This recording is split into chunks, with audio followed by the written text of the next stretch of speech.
Salam damai sejahtera Bapak Ibu serta saudara-saudari semua. Untuk mengawali renungan tentang firman Tuhan ini, mari kita bersatu di dalam doa. Tuhan Allah Bapa di surga yang melebihi segala akal hati dan pikiran kami umat manusia, berfirmanlah kepada kami sebab kami bersedia untuk mendengar, dan Allah oleh pertolongan Roh Kudus mampukan kami agar boleh melaksanakan firman-Mu itu dalam hidup kami sehari-hari. Hanya dalam nama Tuhan Yesus kami bermohon kepadamu. Amin.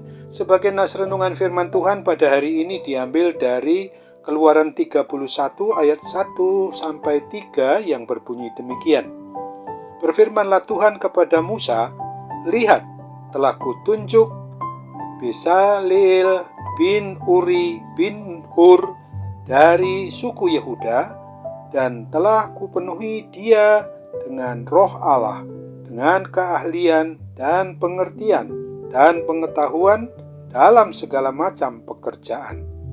Sebagai tema yang diangkat dari nas renungan kita ini adalah beraktivitas hidup yang merasakan dipenuhi kuat kuasa Roh Kudus.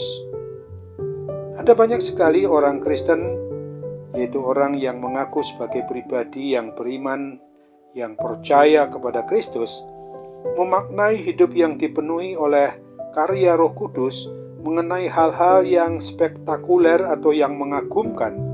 Apabila kita melihat pekerjaan Roh Kudus hanya sebatas itu, maka kuat kuasa kerja Roh Kudus tampak sangat terbatas dan tidak efektif, karena hanya bekerja di saat-saat tertentu saja dan dalam wujud hal-hal yang sensasional atau yang mengagumkan saja.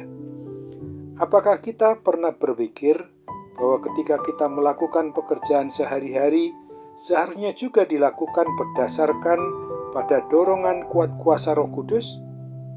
Waktu Tuhan akan membuat kemah suci atau tempat di mana mereka boleh beribadah dalam kemah suci itu, Dia memilih 2 orang yang ahli dalam pekerjaannya, yaitu Bezaleel dan Aholiab.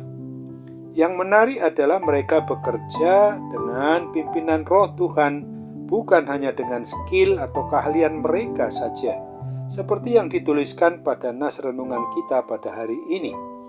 Padahal pekerjaan mereka adalah pekerjaan yang tampak biasa, tetapi tetap bermakna rohani yang begitu kental.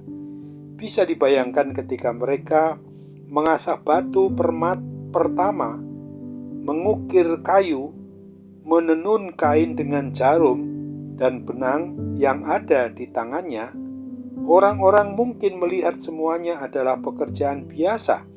Akan tetapi, kita melihat mereka bekerja dalam kepenuhan Roh Allah. Mereka bukan asal ahli, tetapi Roh Allah yang memimpin, sehingga mereka bisa menyelesaikan pekerjaan yang seharusnya. Seperti 2 orang yang dipilih oleh Tuhan Allah itu, mereka mampu melakukan itu semua karena dimulai dengan dipenuhi oleh kuat kuasa Roh Allah. Setiap pekerjaan itu penting bagi Tuhan.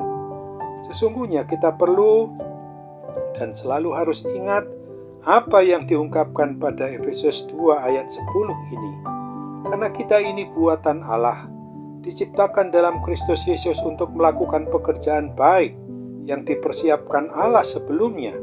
Ia mau supaya kita hidup di dalamnya. Kita diciptakan bukan hanya untuk bekerja atau mencari uang, melainkan dengan tujuan yang lebih utama. Tuhan Yesus yang telah mati dan bangkit untuk menyelamatkan kita dari kuasa kematian kekal itu, mengembalikan kita kepada tujuan semula dari Tuhan Allah Bapa kita, yaitu berkarya di semua lini kehidupan untuk pujian dan kemuliaan bagi nama Tuhan Allah Bapa di surga. Pekerjaan apapun juga yang kita jalani, yang kita berlakukan hari ini, marilah kita harus ingat, berjalanlah dalam pimpinan kuat kuasa Roh Kudus. Biarkanlah setiap karya yang kita perbuat tetap berhubungan dengan Tuhan Allah pencipta, pemelihara, pelindung dan sang pemilih atas hidup dan mati kita ini. Renungkanlah dalam-dalam dan pikirkanlah dari pekerjaan yang kita kerjakan maupun yang kita berlakukan adalah apa yang bisa dibuat untuk Tuhan bagi memuji, menyembah, memuliakan nama Tuhan yang Maha Kudus. Bagaimanakah kita bisa menjadi berkat bagi orang lain, bagi orang banyak yang ada di sekitar kita yang dapat kita jangkau. Sesungguhnya itu semua dapat kita lakukan karena kita tahu Roh Allah di dalam Roh Kuduslah yang memampukan kita untuk melakukan itu semua.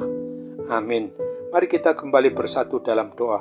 Tuhan Bapa di surga, terima kasih untuk firman-Mu yang boleh mengingatkan kami pada hari ini, agar apabila kami beraktivitas hidup, kami harus merasakan bahwa hidup kami ini sesungguhnya dipenuhi oleh kuat kuasa kehadiran Allah Bapa di dalam Roh Kudus, dan melalui dan di dalam aktivitas kehidupan kami sehari-hari dimanapun kapanpun kami berada. Sungguh itu harus menjadi sarana di mana nama Tuhan tetap harus disembah, dipuji, dan dimuliakan oleh kami umat-Mu ini. Sambut apalah kerinduan kami di dalam mengerjakan, berlakukan hidup kami sehari-hari untuk senantiasa ingat memberlakukan apa yang sesuai dengan kehendak-Mu, bukan menurut kehendak diri kami sendiri. Karena kami percaya bahwa Tuhan tidak pernah meninggalkan kami. Tuhan melalui Roh Kudus senantiasa ada beserta di hati kami. Oleh sebab itu, setiap hal yang membuat kami jauh daripada-Mu, kiranya boleh kami senantiasa ingat untuk memohon pertolongan yang dari Tuhan saja. Sebab itu sambutlah doa kami, sempurnakan dan kabulkan menurut kehendak-Mu. Sembuhkan, pulihkan kami dari kuasa sakit penyakit saat ini, karena kami bermohon dalam segala kehendak hati kami, hanya dalam nama Tuhan Yesus. Amin.